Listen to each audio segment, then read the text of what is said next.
কলকাতায় থাকতেই দেখেছি যে কোনো ছোট বড় পুজো বা অনুষ্ঠানের আগে চারপাশে বিশেষ করে দোকানগুলোতে একটা সাজ সাজ রব পড়ে যায়।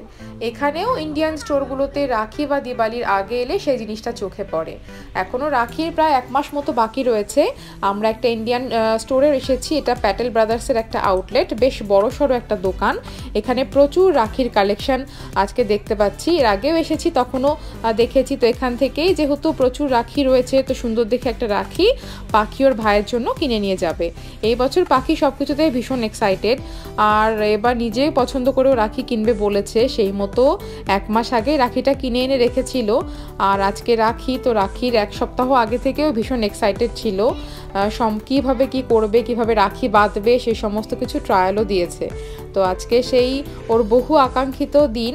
তো সকালে স্কুল চলে গেছিলো, সে সময় হয়নি। বিকেলে দুপুরবেলা স্কুল থেকে ফিরে এসে খেয়ে দিয়ে রেস্ট করে এখন বিকেলবেলাতে ওর ভাইকে বসেও রাখি বাঁধছে।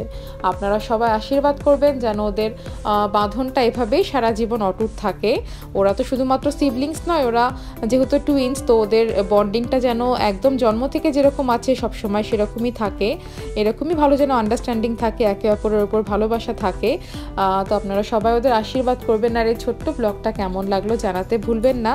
সবাই ভালো থাকবেন, সুস্থ থাকবেন। দেখা হবে পরের ভিডিওতে।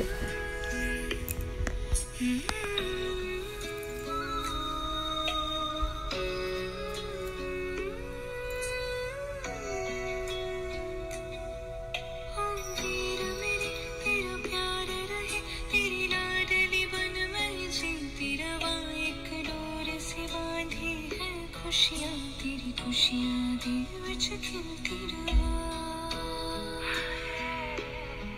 है ख्वाब मेरी उम्मीद मेरी पूरा तो करे उम्मीद मेरी मैं जान तेरी और मान तेरा तेरा साथ रहे।